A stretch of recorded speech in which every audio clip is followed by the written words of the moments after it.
بسم اللہ الرحمن الرحیم۔ السلام علیکم ورحمۃ اللہ۔ اب دوسرے پارٹ کی طرف آتے ہیں کہ یہ استدلال کس طرح غلط ہے۔ تو میں اس پہ آپ کو فوڈ فار تھاٹ دوں گا۔ میں بالکل یہ دعویٰ نہیں کر رہا کہ میرا جو بھی کنکلوژن ہے یہ 100% ٹھیک ہے، لیکن میں آپ کے سامنے کچھ پریزنٹیشنز دوں گا، کچھ چیزیں آپ کے سامنے رکھوں گا ود ریفرنس۔ آپ سب لوگ پڑھے لکھے ہیں، آپ اس کو پہ غور کریں اور پھر نتیجہ نکالنے کی کوشش کریں کہ کیا یہ جو بات کر رہے ہیں کیا یہ ٹھیک ہے کہ یاجوج ماجوج واقعی ان کا خروج ہو چکا ہے۔ تو سب سے پہلے اس ویلاگ میں ہم یہ کریں گے کہ ہم سب سے پہلا جو ہمارا ریفرنس بک ہے وہ قرآن پاک ہے۔ تو ہم قرآن پاک میں دیکھیں گے کہ یاجوج ماجوج کو کس حوالے سے دیکھا گیا ہے اور قرآن پاک کیا کہتا ہے یاجوج ماجوج کے متعلق۔ اس میں سب سے پہلا ریفرنس جو شروع ہوتا ہے وہ ہوتا ہے قرآن پاک میں سورہ کہف کی آیت نمبر جو ہے 83 سے۔ وَيَسْأَلُونَكَ عَنْ ذِي الْقَرْنَيْنِ، یہاں سے یہ آیت شروع ہوتی ہے کہ یہ آپ سے ذی القرنین کے متعلق لوگ دریافت کر رہے ہیں، تو آپ انہیں کہہ دیں کہ میں اس کا تھوڑا سا حال آپ کو سناتا ہوں۔ ہم نے یہ میں آپ کو قرآن پاک کا ترجمہ پڑھ کے سنا رہا ہوں۔ یہ آیت نمبر 83 سے شروع ہو رہا ہے۔ تو اسے ذی القرنین کا یہ واقعہ لوگ دریافت کر رہے ہیں، آپ کہہ دیں کہ میں ان کا تھوڑا سا حال تمہیں پڑھ کر سناتا ہوں۔ ہم نے اسے زمین میں قوت عطا فرمائی تھی اور اسے ہر چیز کے سامان بھی عنایت کر دیے تھے۔ رک جائیں یہاں پہ، ٹھیک ہے جی۔ یہ میرے ہاتھ میں تفسیر ابن کثیر ہے، ٹھیک ہے، اور اس کا ترجمہ ہے مولانا محمد جونا گڑھی، انہوں نے اس کا ترجمہ کیا ہے۔ بہت بڑے عالم ہیں اہل حدیث مکتبہ فکر کے۔ میں نے آپ کو روکا اس لیے ہے، یہ دکھایا اس لیے ہے کہ ہم یہ دیکھیں کہ ہمارے ساتھ ترجمہ کرتے ہوئے اس قوم اس امت کے ساتھ کتنا ظلم ہو رہا ہے۔ اب یہ آیت ہے اِنَّا مَكَنَّا لَهُ فِي الْأَرْضِ وَآتَيْنَاهُ مِنْ كُلِّ شَيْءٍ سَبَابًا۔ ہم نے اسے زمین کے اوپر مکنا مکان عطا کیا، یعنی قوت لگا لیں انہوں نے کیا، ریزیڈینشل بنایا اس کو، مکنا مکان عطا کیا اس کے اوپر، ان کو یہاں ٹھہرایا ہم نے، چلیں اس وہاں قوت دی۔ فی الارضی زمین پر، وآتیناہ اور اس کو عطا کیے، من کل شیء سبابا، من کل شیء سبابا، انہوں نے ترجمہ کیا سباب کا ہر چیز کے سامان بھی عنایت کرتی ہے۔ اب ہم نے یہ دیکھنا ہے کہ سبابا کا لفظ کیا اس کا مطلب سامان ہے؟ وَأَتَيْنَاهُ مِنْ كُلِّ شَيْءٍ سَبَابًا، کیا سبابا کا مطلب سامان ہے؟ کیا سبابا کا لفظ قرآن میں کہیں اور استعمال ہوا ہے؟ اگر استعمال ہوا ہے تو وہ کس حوالے سے استعمال ہوا ہے؟ تو آئیں تھوڑا سا ذرا اس کے اوپر نظر ڈالتے ہیں۔ اس سے بالکل اگلی آیت میں قرآن پاک کہتا ہے فَأَتْبَعَ سَبَابًا حَتَّى إِذَا بَلَغَ مَغْرِبَ الشَّمْسِ وَجَدَهَا تَغْرُبُ فِي عَيْنِ حَمِيَّةٍ وَوَجَدَ عِندَهَا قَوْمًا۔ یہاں یہ فَأَتْبَعَ سَبَابًا اگلی آیت میں جسٹ پچھلی آیت میں ترجمہ کر رہے ہیں کہ ہم نے اسے تمام سامان مہیا کر دیا تھا، اگلی آیت میں وہی لفظ یوز ہو رہا ہے فَأَتْبَعَ سَبَابًا، تو یہاں وہ کہتے ہیں وہ ایک راہ پہ چلا، یعنی پچھلی آیت میں سبابا کا ترجمہ سامان ہے، اس سے اگلی آیت میں ایگزیکٹ ایک ورڈ کے بعد من کل شیء سبابا، اسے ہر چیز کے سامان عنایت کر دیے تھے۔ اگلا لفظ فَأَتْبَعَ سَبَابًا یہاں وہ ترجمہ کر رہے ہیں وہ ایک راہ پر چلا، کتنی بڑی کنٹراڈکشن ہے کہ ایک لفظ میں ایک ہی لفظ ایگزیکٹ سبابا کا لفظ ایک لفظ کے گیپ کے ساتھ ایک جگہ پہ آپ ترجمہ کر رہے ہیں کہ ہم اس کا مطلب ہے سامان، اور اگلی جگہ پہ آپ ترجمہ کر رہے ہیں سبابا کا رستہ۔ اس سے پھر اس کے بعد یہ آیت نمبر 85 ہے، ٹھیک ہے جی، آیت نمبر 84 میں بھی یوز ہوا لفظ سبابا، یہاں ترجمہ کیا گیا سامان۔ آیت نمبر 85 میں لفظ یوز ہوا سبابا، ترجمہ کیا گیا رستہ۔ اس کے بعد آیت نمبر 89 میں ثم اتبع سبابا، یہاں پھر ترجمہ کیا گیا رستہ، پھر وہ اور رستے کے پیچھے لگا۔ 89 میں پھر رستہ، 92 ثم اتبع سبابا پھر رستہ۔ تو اس کا مطلب ہے ایک ہی سورہ میں بالکل ایک سیکوینس میں 4 دفعہ سبابا کا لفظ یوز ہوا، ایک جگہ پہ اس کا ترجمہ کیا گیا سامان، اور 3 جگہ پہ اس کا ترجمہ کیا گیا رستہ۔ یہ کنٹرڈکشن ہے جناب اس میں۔ اب ہم نے بڑے بالکل اپنی تمام جو ہماری ہیں اٹیچمنٹس فقہ ورک کے ساتھ، کسی فرقے کے ساتھ، اس سے بالا تر ہو کے سوچنا ہے، کیوں کہ ہم صرف حق چاہتے ہیں، اللہ سے صراط مستقیم کے طلبگار ہیں، ہمارا کوئی تعلق نہیں ہے کسی مکتبہ فکر سے، کسی فرقے سے، کسی عالم دین سے، بالکل قطعی طور پہ ہم محمد صلی اللہ علیہ وسلم اور ان کے عظیم صحابہ کرام رضوان اللہ علیہم اجمعین کے پیروکار ہیں۔ ہم رسول اللہ صلی اللہ علیہ وسلم کو اپنا سب سے بڑا مرشد، سب سے بڑا ہادی مانتے ہیں۔ میرے رسول صلی اللہ علیہ وسلم نے غدیر کے خطبے میں اس کتاب کو ہاتھ میں پکڑ کر کہا تھا کہ اللہ کی کتاب، اللہ کی کتاب، اللہ کی کتاب میں تمہارے درمیان چھوڑ کے جا رہا ہوں۔ 3-4 دفعہ ترغیب دلائی تھی کہ اس کو پکڑے رکھنا، اس کو پکڑے رکھنا۔ پھر سورہ نمل میں قرآن پاک کی ایک بڑی خوبصورت آیت ہے کہ یہ وہ کتاب ہے جس میں ہر چیز کا بیان ہے، ہر کل شیء کا لفظ یوز کیا گیا ہے، لِتَبَيَّنَ كُلُّ شَيْءٍ۔ تو ہمارا یہ ایمان ہے کہ ہماری سمجھ، ہماری عقل ناقص ہو سکتی ہے، اس کتاب میں ہر چیز کا علم ہے، ہم وہاں تک نہ پہنچ سکیں، یہ ہماری جد و جہد کی کمی ہو سکتی ہے، ہمارے شعور کی کمی ہو سکتی ہے، ہمارے علم کی کمی ہو سکتی ہے، لیکن یہ کتاب سچی ہے اور اس میں ہر چیز کا بیان ہے۔ اب جب میں نے اس کو اس حوالے سے اسٹڈی کیا کہ سبابا کا لفظ کہاں کہاں یوز ہوا ہے، تو میں آپ کو نوٹ کروا دیتا ہوں، آپ خود غور کریے گا، اس کے اوپر خود پڑھیے گا اور دیکھیے گا کہ سبابا کا لفظ قرآن کہاں کہاں یوز کر رہا ہے اور اس کا کیا مطلب ہے۔ سورہ نمبر 22 آیت نمبر 15،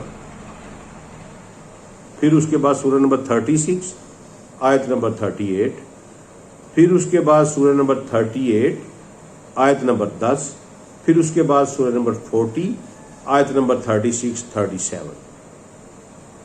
یہاں بھی سبابا کا لفظ یوز ہوا ہے، اور سبابا کا لفظ جہاں کہیں بھی یوز ہوا ہے قرآن پاک میں سورہ کہف کو باشمول، تو یہ بن جاتے ہیں 8 مواقع، 4 دفعہ سورہ کہف میں اور 4 دفعہ دوسری سورات میں۔ سورہ کہف کا نمبر 18 ہے، 36 سورہ نمبر 22 میں یوز ہوا ہے، سورہ 36 میں یوز ہوا، سورہ 38 جو سورہ صاد ہے اس میں یوز ہوا، پھر سورہ 40 میں یوز ہوا۔ تو جناب والا وہاں جہاں کہیں بھی لفظ، وہاں صراحت کے ساتھ سبابا کا مطلب ہے کہ یہ وہ راستہ ہے جو آسمان کی طرف جاتا ہے۔ بالکل قطعی طور پہ آپ پڑھیں اس کو جا کے، میں آپ کو فوڈ فار تھاٹ دے رہا ہوں۔ یار اتنا بڑا تضاد یہ ہمیں اس لیے جو غیر مسلم ہیں ان سے ہمیں بےعزت کرواتے ہیں، پھر وہ توہین کرتے ہیں، یہ اس طرح کی باتیں کر کے۔ اب دیکھیں نا، میں نے آپ کو یہ اگزامپل دی ہے کہ ایک ورڈ کے گیپ سے ایک جگہ پہ ترجمہ کر دیا کہ یہ سامان ہے، دوسری طرف پہ ترجمہ کر دیا کہ یہ راستے ہیں۔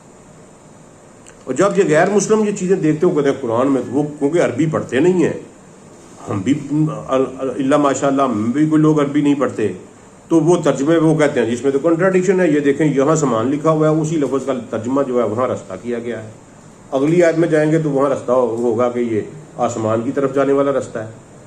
بس سورہ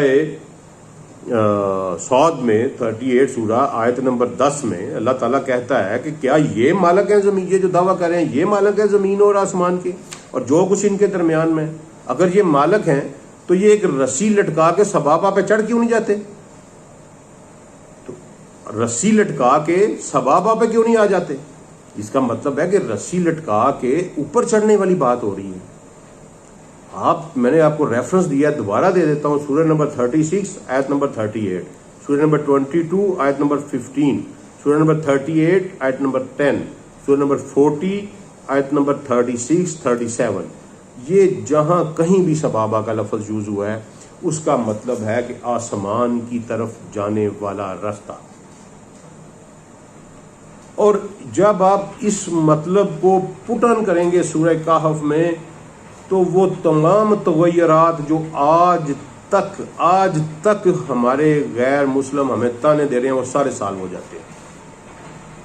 کیوں کہ جب قرآن یہ بیان کرتا ہے کہ ہم نے اسے تمام رستے اس کو عطا کر دیے تھے، فی الارض وآتیناہ من کل شیء سبابا، ہم نے اسے تمام رستے اس کو عطا کر دیے تھے، فاتبع سبابا، تو وہ ایک رستے کے اوپر چلا، فاتبع چلا، مثلا اتباع کی اس نے، فاتبع سبابا، وہ ایک رستے پہ چلا، حتی اذا بلغ مغرب الشمس وجدہا تغرب فی عین حمیۃ ووجدہا عندہا قوما، اور یہاں تک کہ وہ اس جگہ پر پہنچا، حتی اذا بلغ، یہاں تک کہ وہ اس جگہ پہنچا، مغرب شمسی، جہاں اس نے سورج کو غروب ہوتے ہوئے پایا،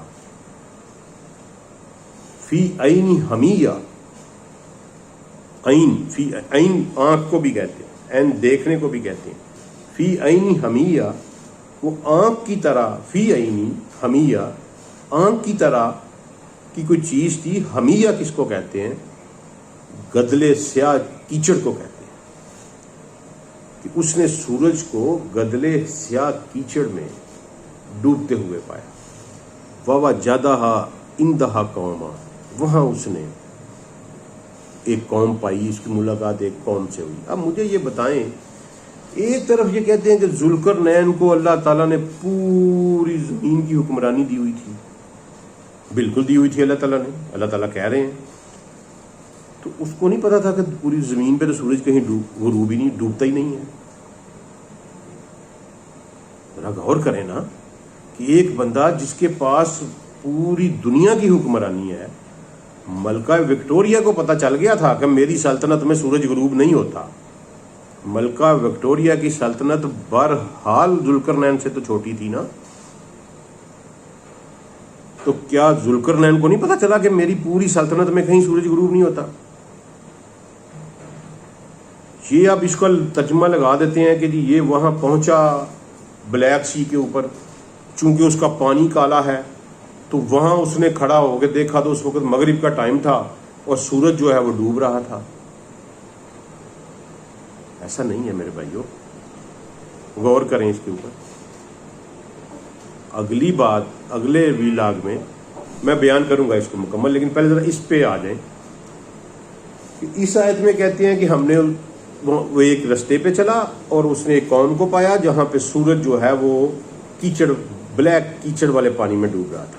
پھر کہتے ہیں ثم اتبع سبابا، اللہ کہتے ہیں وہ پھر ایک رستے پہ چلا، حتی اذا بلغ مطلع الشمس وجدہا تطلع علی قوم لم نجعل لہم من دونہ سترا، وہ کہتے ہیں کہ وہ ایک رستے پر چلا اور یہاں تک کہ اس نے ایک ایسی قوم کے اوپر سورج کو طلوع ہوتے ہوئے پایا جس قوم کے درمیان اور سورج کے درمیان ہم نے کوئی اوٹ نہیں رکھی تھی۔ بڑی خوبصورت آیت ہے، بڑی غور مانگتی ہے، بہت غور مانگتی ہے۔ اللہ کہہ رہا ہے کہ پہلے وہ ایک رستے پہ چلا، پھر وہ دوسرے رستے پہ چلا، اور وہاں اس نے ایک ایسی قوم کے اوپر سورج کو طلوع ہوتے ہوئے پایا، مطلع شمسی، جو ایک ایسی سورج قوم کے اوپر طلوع ہو رہا تھا، مطلع شمسی طلوع ہو رہا تھا، وجدہا تطلع علی قومی، ایک ایسی قوم کے اوپر طلوع ہو رہا تھا، لم نجعل لہم من دونہا سترا، ہم نے قوم اور سورج کے درمیان میں کوئی اوٹ نہیں بنائی تھی. یہی ترجمہ یہاں کر رہے ہیں.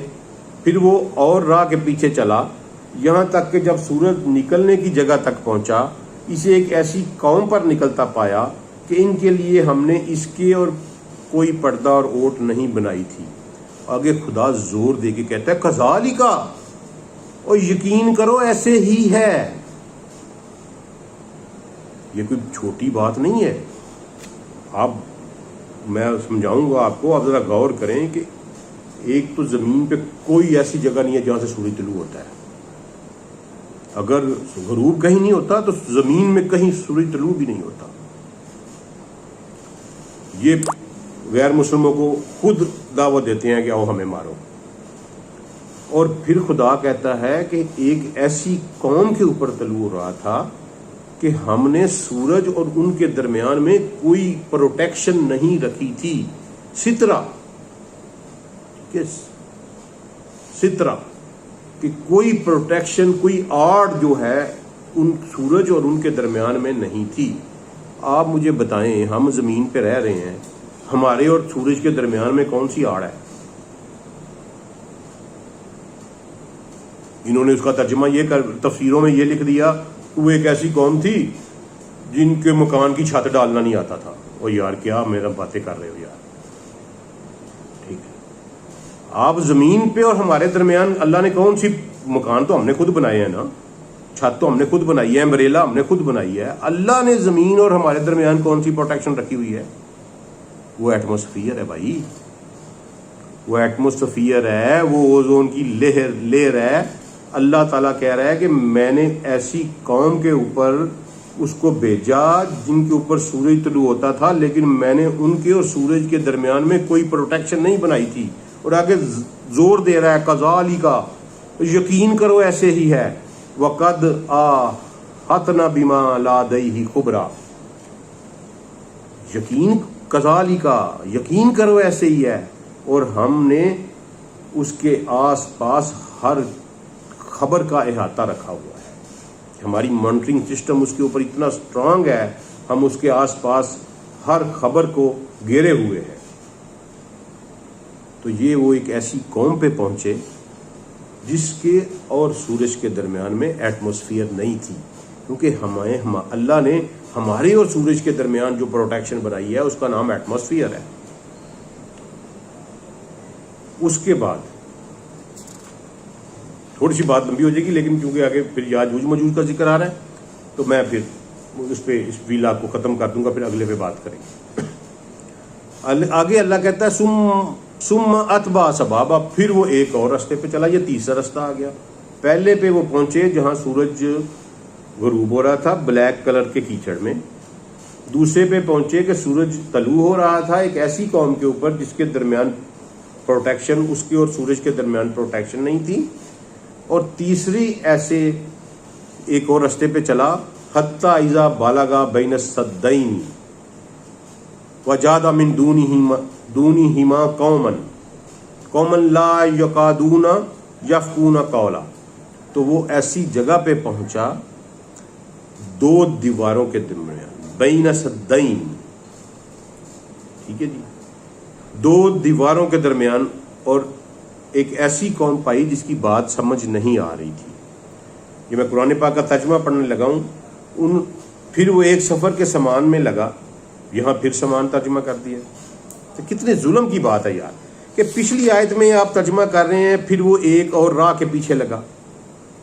ثم اتبع سبابا، آیت نمبر 89، پھر وہ اور راہ کے پیچھے لگا. اور آیت نمبر 92 میں ثم اتبع سبابا، نہ زیر کا فرق ہے نہ زبر کا فرق ہے. ثم اتبع سبابا، اور ترجمہ آپ کر رہے ہیں وہ پھر ایک سفر کے سامان میں لگا. یار وہ ایک سفر کے سامان میں لگا، وہ ایک سفر کے سامان میں لگا، یا کیا یہ گرامیٹیکلی درست جملہ ہے؟ آپ کائنات کے مالک کو، جس کے سامنے کسی کی بلاغت کوئی حیثیت نہیں رکھتی، آپ اس قابل نہیں سمجھتے اس کائنات کے مالک کو کہ وہ گرامیٹیکلی ایک غلط جملہ بولے گا؟ اس قابل سمجھتی ہیں آپ اپنے رب کو جو بلاغت کی، جس سے میرا انفینٹی کی حد تک؟ تو وہ پھر ایک سفر کے سامان میں لگا، ثم اتبع سبابا، اور پیچھے آپ کہہ رہے ہیں وہ ایک راہ کے پیچھے لگا۔ نہ زیر کا فرق ہے نہ زبر کا فرق ہے، اور آپ ترجمہ اس کا جناب وہ دو کر رہے ہیں۔ کوئی غیر مسلم پڑھے گا تو وہ کیا کرے گا؟ آپ کو منہ پہ دے مرے گا آپ کے۔ آگے وہ کہتا ہے، قرآن پاک یہ کہتا ہے، یہاں میں ترجمہ وہی انہوں نے لکھا ہے، پھر وہ ایک سفر کے سامان میں لگا، لیکن میں یہی کروں گا، ثم اتبع سبابا، پھر وہ ایک اور راستے کے اوپر چلا، یہاں تک کہ جب وہ دو دیواروں کے درمیان پہنچا تو ان دونوں کے ادھر اس نے ایک ایسی قوم پائی جو بات سمجھنے کے قریب نہ تھی۔ انہوں نے کہا، اے ذوالقرنین، یاجوج ماجوج اس ملک میں بڑے فسادی ہیں، تو کیا ہم آپ کے لیے کچھ سرمایہ اکٹھا کر دیں؟ وہ اس شرط پر کہ آپ ہم میں اور ان میں کوئی دیوار بنا دیں۔ اس نے جواب دیا کہ میرے اختیار میں میرے پروردگار نے جو کر رکھا ہے وہی بہتر ہے، تم صرف اپنی قوت طاقت سے میری مدد کرو، میں تم میں اور ان میں مضبوط حجاب بنا دیتا ہوں، مجھے لوہے کی چادریں لا دو، یہاں تک کہ جب ان دونوں پہاڑوں کے درمیان یہ دیوار برابر کر دی۔ اب بھائی جان یہاں پھر رک جائیں، قرآن کہہ رہا ہے حتی اذا ساوا بین الصدفین، حتی اذا ساوا بین الصدفین۔ اب صدف کی جمع صدفین، آپ ڈھونڈیں صدف کو پہاڑ کو کہتے ہیں، قرآن نے کہیں لفظ صدف کا پہاڑ کے لیے یوز نہیں کیا۔ انہوں نے یہاں ترجمہ کیا ہے کہ دو پہاڑوں کے درمیان اس کو برابر کر دی۔ میں ایگریڈ نہیں ہوں اس سے۔ چلیں، حتی اذا جعلہ نارا قال آتونی افرغ علیہ قطرہ،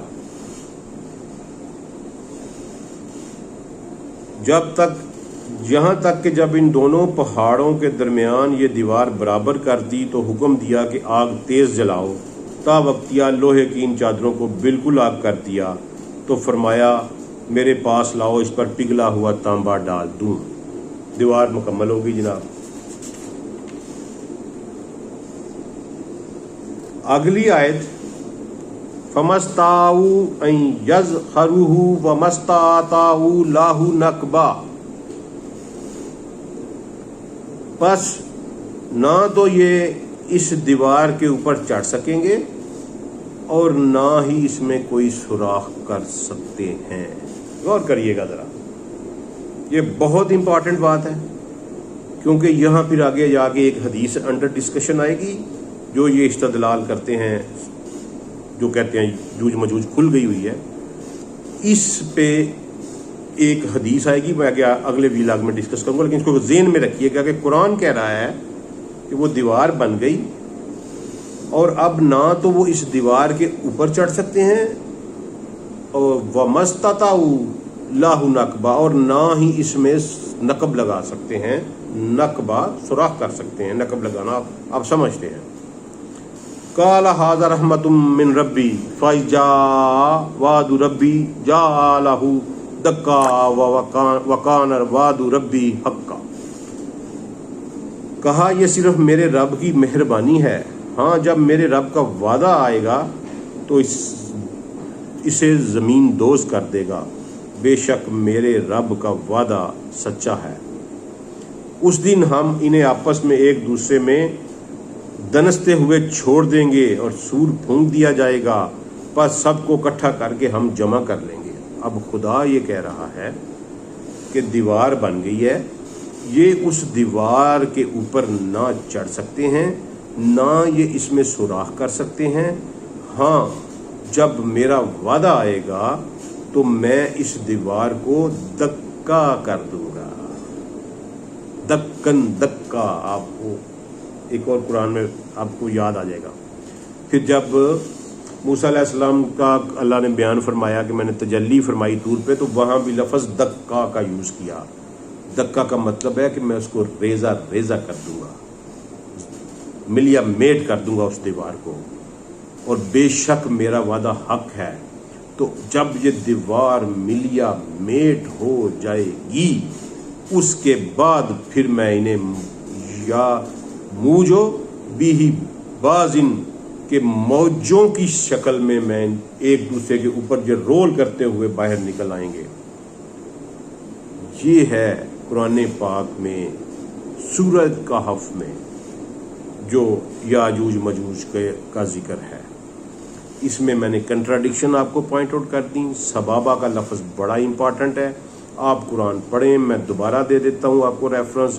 سورہ نمبر 36 آیت نمبر 38، سورہ نمبر 22 آیت نمبر 15، سورہ نمبر 38 آیت نمبر 10، سورہ نمبر 40 آیت نمبر 36 37. سبابہ کا لفظ یوز ہوا ہے آسمان کی جانب جانے والے راستوں کے اوپر. وہ ایک قوم جس کے اور سورج کے درمیان کوئی پروٹیکشن نہیں. زمین میں کوئی ایسی قوم نہیں، زمین میں کوئی ایسی جگہ نہیں جس میں سورج اور انسانوں کے درمیان میں پروٹیکشن نہ ہو، ایٹماسفیئر ایگزسٹ نہ کرتی ہو. سوچیں آپ خود کہ وہ ذوالقرنین کہاں گیا تھا. پھر اللہ تعالیٰ نے کہا کہ یہ دیوار بن گئی، یہ نہ اس پہ چڑھ سکتے ہیں نہ اس میں سوراخ کر سکتے ہیں. Keep in mind, please keep in mind کہ یہ قرآن کہہ رہا ہے کہ یہ اس میں سوراخ نہیں کر سکتے. یہ جب نکلیں گے اس وقت نکلیں گے جب میں ریزہ ریزہ کر دوں گا دیوار کو. یہ اس وقت نکلیں گے، سوراخ کے ذریعے باہر نہیں نکل سکتے. خدا را اس کو ذہن میں رکھیے گا. اور آگے پھر اب لمبی ہو گئی ہے، تھوڑی سی معذرت چاہتا ہوں. ابھی سورہ انبیاء میں جو ان کا ذکر ہے اس کے اوپر بات کرنی ہے، تو پھر اگلے ویلاگ میں انشاءاللہ اس پہ بات کریں. السلام علیکم ورحمۃ اللہ.